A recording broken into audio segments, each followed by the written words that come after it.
Boa tarde a todos. Vamos para mais uma aula de tópicos especiais em economia monetária. Eu estou meio claro, né? Está meio estourado aqui. Deixa eu dar uma fechadinha aqui. A aula de hoje vamos falar aqui de inflação de serviços no Brasil. Ela é baseada neste texto para discussão do IPEA aqui. E eu vou comentar brevemente algumas questões deste texto, que é o seguinte. Primeiro, ele é um pouco desatualizado, porque ele é de 2016 e está fazendo uma análise de 99 a 2014, então né, passou um tempinho. Mas ele é muito interessante por vários motivos. Um, pela metodologia empregada, porque ele é intensivo no uso de dados, embora ele não use econometria. Ele só explora várias bases de dados de um modo muito bem explorado. E isso é interessante, torna a leitura interessante, não tanto pela análise do período, porque é uma questão histórica, daí quem gosta de história recente, vale a pena analisar isso, mas mais para entender a metodologia e ver né, como que boas pesquisas econômicas podem ser feitas. Textos para discussão do IPE, eles serão base para muitas aulas daqui para frente no curso. A gente deixa para trás aquele bloco histórico, de falar de histórico assim mais geral, né, mais internacional, de falar de crise do subprime, políticas não convencionais, crise na Europa, estagnação secular, e a gente agora vira os nossos olhos, nossas atenções para o Brasil, no nosso caso aqui, do nosso país. E, se não me engano, a gente vai assim até o fim da disciplina. Lá no final, estou pensando em botar algumas aulas comparando a política monetária nossa com o modo como ela é conduzida em outros países, mas a gente vai passar um bom período agora só olhando o caso brasileiro. E desses textos de discussão do IPEA são muito úteis. Fica aí o convite para quem gosta de ler, de se informar, joga no Google textos para discussão IPEA, tem muita coisa, tem muito texto. E enfim, tem um material gigantesco e o IPEA publica textos para discussão com uma frequência bem alta. Lógico, são todos os assuntos que vocês imaginarem. A maioria não vai ser do interesse de vocês, a maioria que sai lá eu não leio, nem olho, porque não são áreas que me interessam, mas vale a pena estar sempre de olho, de vez em quando abrir lá a página dos textos para discussão e ver o que está sendo discutido. Assim. De vez em quando surgem bons artigos, boas discussões.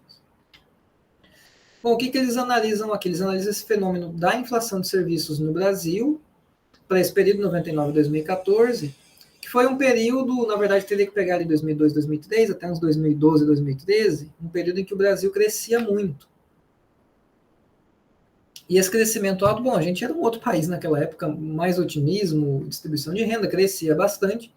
E esse crescimento alto, o tipo de inflação que ele criava era outro. Daí argumentam os autores, era uma hipótese que se discutia muito, ali de 2010 até a data desse texto, sobre a tal da inflação de serviços no Brasil.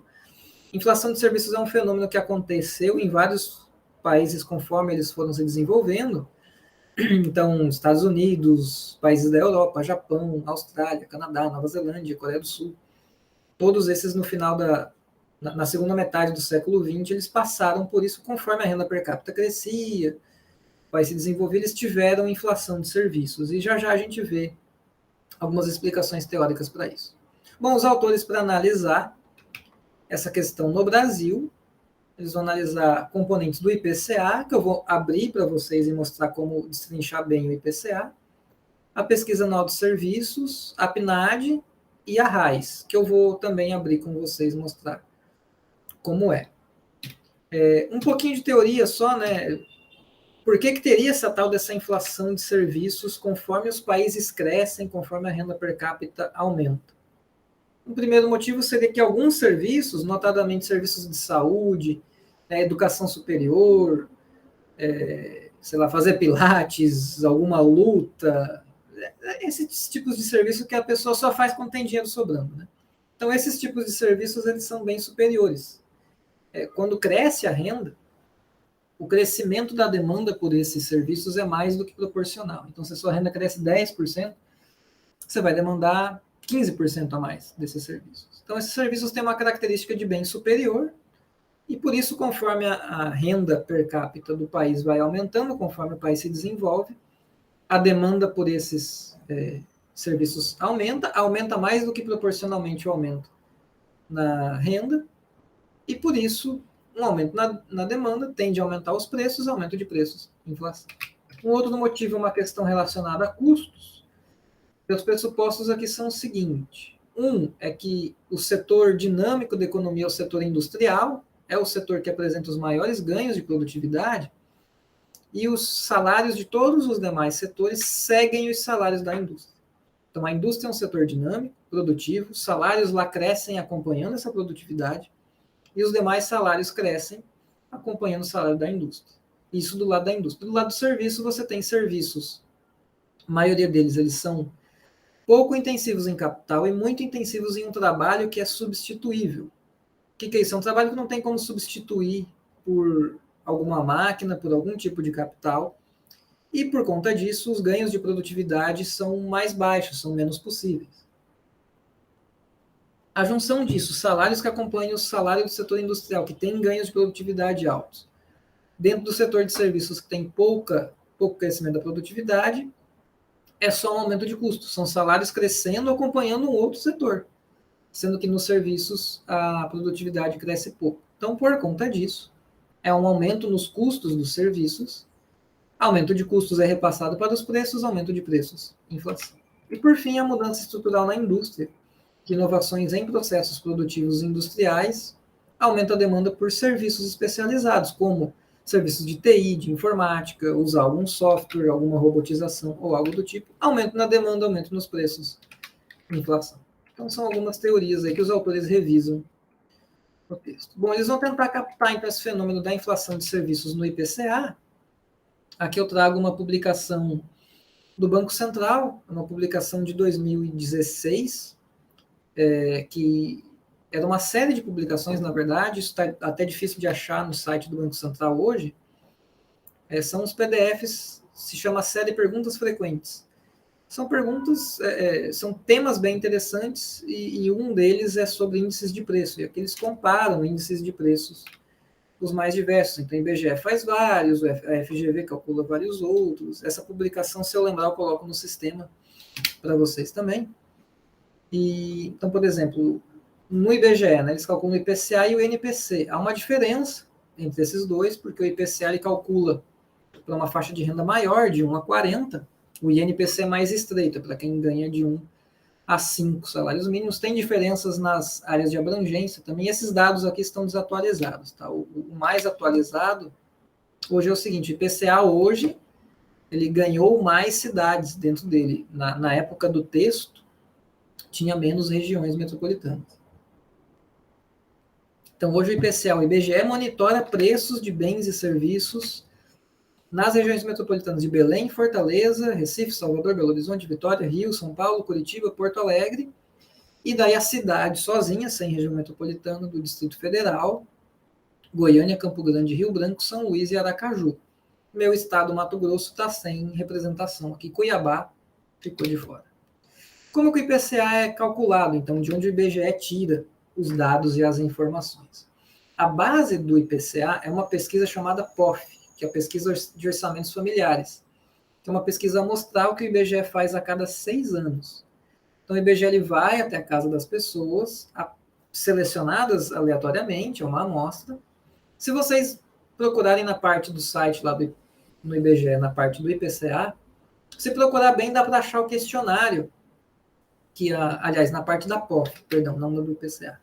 Mas na parte da POF, dá para achar o questionário que os entrevistadores, os técnicos do IBGE levam até a casa das pessoas. Então dá para ver como que a pesquisa é de fato feita. Então o IBGE vai até a casa das pessoas, pergunta o que eles costumam comprar, o quanto mais ou menos de dinheiro eles gastam em cada coisa, e se calcula uma cesta de consumo. Nessa cesta de consumo, vai ter todos os itens consumidos pelas pessoas com seus respectivos pesos. Então, por exemplo, palito de dente. Digamos que todo mundo compra palito de dente. Só que ele é R$1 só, R$2, sei lá, a caixinha do palito de dente. Faz um tempão que eu não compro, que a última que eu comprei está até hoje aí. Então é algo que é comprado, acho que quase todo mundo compra, mas o peso disso no orçamento é irrisório, é mínimo. Então ele vai ter um peso muito pequeno, que é um item pouco comprado. Aluguel da casa já é o contrário, é um valor substancial. Então ele tem um peso gigantesco. Então um aumento de 10% no preço do aluguel, impacta muito o orçamento de uma família. O palito de dente pode quintuplicar o preço, que o orçamento da família não vai ser abalado, porque é algo muito pequeno, é irrisório, é pouco utilizado. Então tem essa questão dos pesos. Quem dá os pesos para o IPCA é a POF, só que a POF é feita a cada 6 anos. Então, entre uma POF e outra, os pesos do IPCA são atualizados, mas daí é um outro jeitinho que o IBGE dá. Eles fazem o seguinte: toda vez que um item, o preço dele, sobe mais do que o IPCA como um todo, então esse item vai ganhar mais peso. E se o preço cai, ou cresce menos que o IPCA como um todo, esse item perde peso dentro do IPCA. Então esses itens eles são atualizados. A cada pouco alguns vão ganhando peso, outros vão perdendo, conforme a dinâmica do preço se aproxima ou se afasta do IPCA como um todo.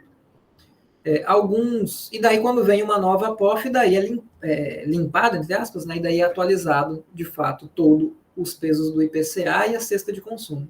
Mas entre uma POF e outra, o IBGE dá esse jeitinho.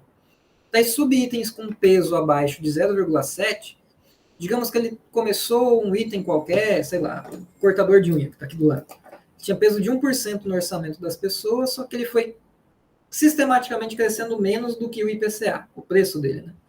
Então ele foi perdendo peso.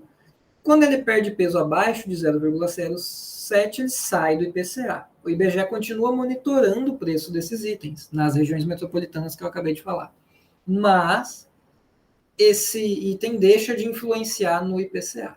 E daí tem itens que saem, então, do IPCA, tem outros que voltam. Tem alguns itens que têm um peso abaixo disso, mas o preço vai crescendo sistematicamente muito acima do IPCA, ele vai ganhando peso até que ele ultrapassa essa marca e ele volta para dentro do IPCA. Então o IPCA tem essa dinâmica de itens que entram e saem, mas são itens marginais, assim, os grandes gastos, tipo aluguel, os remédios mais utilizados, arroz, feijão, carne, esses não acontece isso porque o peso, né, no orçamento é maior. Então, e também é importante dizer, o IPCA é constituído por grupos, subgrupos, itens e subitens, a gente vai ver isso já, vai entender melhor. Então, no artigo, toda a discussão dos autores é feita em cima de subitens correspondentes a serviços. Então, eles pegam toda a tabela do IPCA, que eu vou abrir agora, e eles pinçam só os itens correspondentes a serviços, porque eles querem ver a inflação de serviços. Aqui são os grandes grupos do IPCA, com pesos, do INPC também. Lembrando, os pesos estão desatualizados, que essa tabela é de novo daquela publicação do Banco Central. Então, os grandes grupos, alimentação e bebidas, habitação, artigo de residência, vestuário, e tudo isso aqui se abre em itens bem específicos. Como que a gente pega os dados do IPCA? Como que eu vejo o IPCA em si, né? Oi, IPCA, muito prazer, estou te vendo. Vai no site do IBGE, vai ter aqui 3 risquinhos desse jeito aqui, ó. Daí clica, vai descer essa primeira barrinha à esquerda, vai em estatísticas, vai abrir outra barrinha, vai em econômicas, abre mais uma, vai em preços e custos, pronto, chegou aqui. Daí aqui você clica no IPCA, porque a gente quer ver o IPCA. Se quer ver o outro, óbvio, clica no outro. Daí vai dar em uma tela que não é essa, mas daí você vai em downloads, aqui do ladinho, daí abre essa tela aqui. Daí você clica nessa setinha para abrir o IPCA e vai em resultados por subitem. É desse jeito que você vê o IPCA aberto no detalhe do detalhe. Daí aqui tem outras coisas, dá para ver, por exemplo, as estruturas conforme cada POF é realizada, os preços solos monitorados, a série histórica, enfim, tem tudo aqui. Apresento a vocês a tabela do IPCA. O que ela tem? Essa é a última mais atual que tem, né, de setembro, porque ainda estamos em outubro. Aqui o índice geral, aqui as regiões metropolitanas e cidades, e aqui o nacional. Esta aba que eu estou é essa aqui, mensal subitem. Ela está dizendo que a variação no preço do item, ou subitem, ou grupo que eu estou analisando, do mês em questão em relação ao mês passado. Então, no caso, setembro de 2021, em relação a agosto de 2021. Então, neste caso, ó, o índice geral, grupo alimentação e bebida, subgrupo alimentação no domicílio, item cereais, leguminosas e oleaginosas, subitem arroz, ou feijão mulatinho, ou feijão preto, ou aqui fubá de milho, flocos de milho, também conhecido como cuscuz, massa semi-preparada, macarrão instantâneo, miojo. Então tem tudo aqui, essa tabela é gigante, vocês podem descer, bem interessante. Então, por exemplo, o miojo, ele caiu o preço em 1,92% no Rio de Janeiro. Por que tem um risco em Porto Alegre? Daí, esses tracinhos, eles estão aqui por quê? Pela POF, quando foi os técnicos lá em Porto Alegre entrevistar as pessoas, eles viram que o gasto dos porto-alegrenses com miojo, ou macarrão instantâneo, é irrisório. É abaixo de algum critério, ou simplesmente não foi citado. Então, para Porto Alegre, o macarrão instantâneo não entra no cálculo, porque nesta região, esse item não é consumido. Vocês vão ver que tem vários tracinhos aqui para Fortaleza. O arroz entra, mas o feijão mulatinho e o feijão preto, pela POF, são tão pouco consumidos que não atendem os critérios mínimos para serem pesquisados aqui.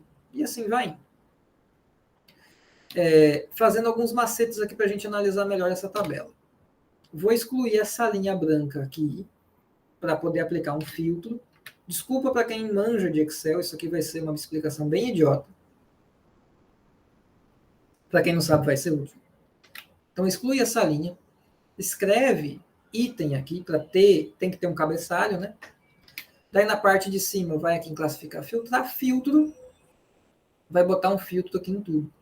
Daí eu pego estes cabeçalhos aqui, eu seleciono depois eles e centralizo aqui, ó. E quando eu boto o filtro, ele fica com uma setinha na frente. Então ele tampa o nome aqui. Daí eu centralizo para eu poder ver o nome. Depois eu congelei painéis. Seleciono esta célula, sei lá como é que fala. Vai em exibição, congelar painéis e pronto. Daí quando você rolar o cabeçalho, não sai dali. Indo aqui no nacional, clica na setinha, do maior para o menor, ele vai me dizer os itens que mais cresceram de preço a nível nacional de agosto para setembro. E foi passagens aéreas, 28%. Depois laranja lima, batata doce, pera, e enfim, tem tudo, né? Transporte por aplicativo, Uber. Daí aparece aqui, como ele vai refiltrar, né? Vai aparecer subitens e no meio vai ter grupos, subgrupos, enfim, vai estar tudo misturado. Café moído, frango inteiro, enfim, tudo que mais cresceu a nível nacional. Jogando do menor para o maior, ainda a nível nacional. A nível nacional, o subitem que mais caiu o preço foi a couve-flor, caiu quase 12. Repolho, caiu quase 10. E assim vai indo. Cupim não é o bicho, tá? É a corcova do boi, é um pedaço de carne. Agasalho infantil, açaí, enfim, tem de tudo aqui. Brincando para Fortaleza, se a gente põe do maior para o menor, fica esses tracinhos aqui, porque o Excel não sabe muito bem o que fazer com o tracinho, daí ele coloca como se fosse maior. Mas então ele colocou aqui todos os subitens que não pesam no orçamento das famílias de Fortaleza, porque pela POF quase ninguém consome isso. Então ele fica de fora, esses subitens. Daí tem que rolar o Excel até chegar no valor mesmo dos que mais subiram de preço. E daí passagem aérea de Fortaleza está bem caro, subiu 43%. Ou seja, se quiser ir embora, vamos ter que ir de ônibus, porque nem de Uber dá para ir, porque o Uber também subiu muito, subiu 13%. Então é assim que dá para acompanhar a variação mês a mês de todos os itens e subitens. E aqui, bom, graças a Deus, se tudo subiu, pelo menos o preço do maracujá caiu para a gente ficar mais calmo, né? Piada ruim do dia, paciência. Pet shop, camarão, também é importante cair o preço disso, né? Hipotensor e enfim, eu nem sei o que é isso aqui, mas o preço caiu. Então, que bom. Então, os vários itens que caíram em Fortaleza. Deixa eu voltar aqui. Se a gente pegasse, ao invés do mensal, pegasse o acumulado, eu não fiz os prints aqui para vocês, mas o acumulado me dá a variação de preço do início do ano até o mês que eu estou olhando, então até setembro. O acumulado 12 meses pega 12 meses, então pega deste setembro e vai voltando até o outubro do ano passado, com 12 meses. E os pesos são, então, os pesos que vêm da POF, mas como a última POF já faz tempo, as atualizações, né, dos pesos, como está cada peso. Então, o índice geral, obviamente, o peso dele é 100%, porque esse é o índice em si, né? Esse é o IPCA. A alimentação e bebidas a nível nacional é 20,94% do índice. Em Fortaleza é 24%, um pouquinho acima. E aqui os vários subitens. Então, arroz, ele é bem mais alto aqui em Rio Branco, no Acre. Ele é São Luís, no Maranhão, é muito mais. É 2,25% o peso, né, do arroz. Ou seja, do IPCA, 2,25% do IPCA de São Luís é arroz. A nível nacional, do IPCA como um todo, 20% é alimentação e bebidas, 0,68% é arroz. Então, se o preço do arroz sobe, a porcentagem do preço, porcentagem da alta ou queda no preço do arroz, vezes 0,68. Daí essa é a contribuição do arroz para o IPCA. É assim que funciona. E lembrando que esses pesos são atualizados segundo aquela dinâmica que eu falei lá antes. Bom, botando os filtros aqui para Fortaleza, a gente vê o índice geral é 100%, daí o que mais pesa depois, né? Vem o grupo alimentação e bebidas, transportes, está aqui o grupo e o subgrupo juntos, acaba perdendo um pouco de informação. Aí os que menos pesam para Fortaleza. Lembrando que tem vários itens que nem entram no cálculo. Né? Então, dá para fazer também isso a nível nacional, todas essas brincadeiras aí. Bom, vou dar uma pausa, gente, vou gravar um outro bloco. Já já, então, nos vemos no segundo bloco. Até lá.